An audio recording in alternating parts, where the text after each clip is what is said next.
Bah c'est ça, t'as qu'à plus me C'est suivre. ça. J'ai pas suivi le petit chemin. Excusez-moi, j'ai arrêté de vous suivre. Hey! Hello à tous. Bah c'est parti pour une nouvelle vidéo. C'est quoi pour toi la notion de conflit dans un couple et dans une relation? Tu vois, est-ce que par exemple, si j'ai un conflit, ça veut dire que forcément j'ai une relation toxique? Est-ce qu'avoir des conflits dans une relation, comment gérer le conflit? Tu vois, la notion de conflit Ok. dans la relation. Ouais, ça c'est vrai que c'est un truc qui revient beaucoup. Et par le passé, parce que c'est le cas, j'avais peur du conflit et je faisais tout pour l'éviter. Au maximum, je tournais autour des choses pour absolument éviter d'aller exprimer des choses parfois difficiles pour moi, par peur de gâcher le moment, par peur de perdre l'autre. Pour plein de raisons, d'ailleurs, on en parlait un peu dans une vidéo précédente, je crois, sur une question qui avait été posée, mais je ne sais plus laquelle, par rapport à la notion de limite. Et en fait, je passais ma vie à me contenir et à garder les choses qui m'atteignaient pour ne surtout pas rentrer en conflit. Et au fur et à mesure du temps, je me suis rendu compte que m'interdire et interdire le conflit dans une relation, bah déjà encore une fois, ça montre que t'es pas dans une relation, t'es pas en relation avec quelqu'un, mais en relation avec tes peurs.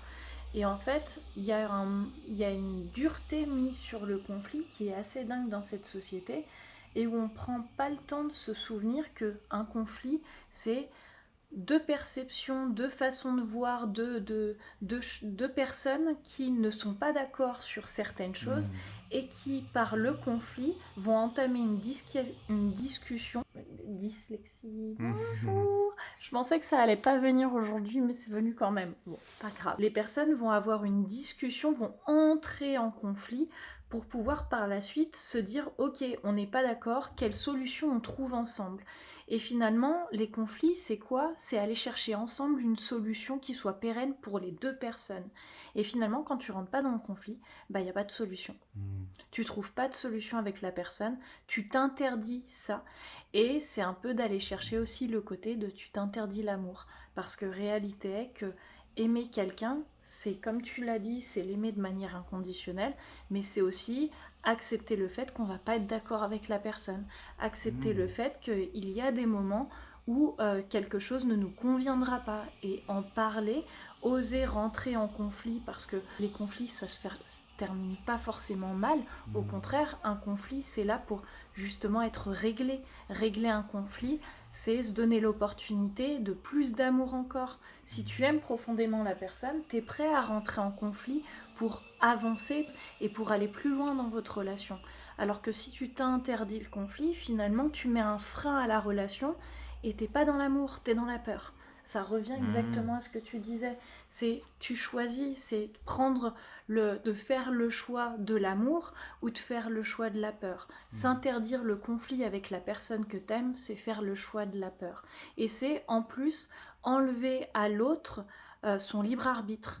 Parce que souvent on va se dire oui mais la personne va réagir comme ça, oui mais elle va m'envoyer chier, oui mais elle m'écoutera pas, oui mais ça se trouve il va me trouver chiante ou relou ou peu importe. Mais en fait c'est notre perception des choses, ça nous appartient, on n'est pas dans le corps et la tête de l'autre. On peut projeter, imaginer, mais c'est notre mental, c'est pas la réalité. Et si t'es dans la réalité, t'acceptes aussi d'accueillir la façon dont la personne va réagir, parce que tu ne peux pas contrôler la façon dont la personne va réagir face à la situation et ce qu'elle va exprimer. Tu peux l'imaginer, mais tu peux pas le contrôler. Et à partir de là, c'est aussi d'aller chercher que tu es dans l'instant présent. Parce que finalement, quand tu t'interdis le conflit, tu fais une projection sur un avenir catastrophique. Donc t'es plus dans l'instant T. Et finalement, t'es plus dans la relation non plus. C'est vrai qu'on peut déjà aussi changer juste ce mot parce que quand on parle de conflit, c'est une guerre. Il y a forcément un gagnant, un perdant. Il y a un qui va. Et comme tu le dis, ce côté. Ouais, mais justement, peut-être parler de différence ou de différence de point de vue ou de désaccord. Et après, à quel point tu vois, et d'arriver à être d'accord, de ne pas être d'accord.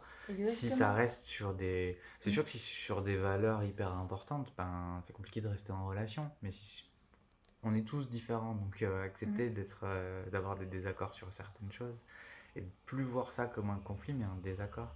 Et comme tu dis, d'accepter qu'il y a un autre en face de moi. C'est ça en fait. C'est d'accepter que tu es quelqu'un en face de toi et que souvent aussi les personnes n'osent pas rentrer en conflit parce qu'elles ont peur de la réponse. Mais encore une fois, on en revient sur la notion de peur et de dépendance, quoi. Et de dépendance, exactement. Alors que je pense, et en tout cas c'est ma perception, quand tu veux aller plus loin dans une relation et que tu aimes la personne profondément, tu es prêt à être en désaccord avec cette personne et à lui exprimer. Si t'es pas prêt à le faire, tu vas passer ta vie à côté de la relation et à côté de la personne. C'est aussi une marque de confiance en la relation, c'est-à-dire que même dans le désaccord, de se dire que tu vas rester en équipe en fait. Ouais, justement, en fait, être au contraire dans le conflit, mais on va on être ensemble dans cette difficulté et d'accepter qu'il y aura de la difficulté. Dans ces moments où l'amour va être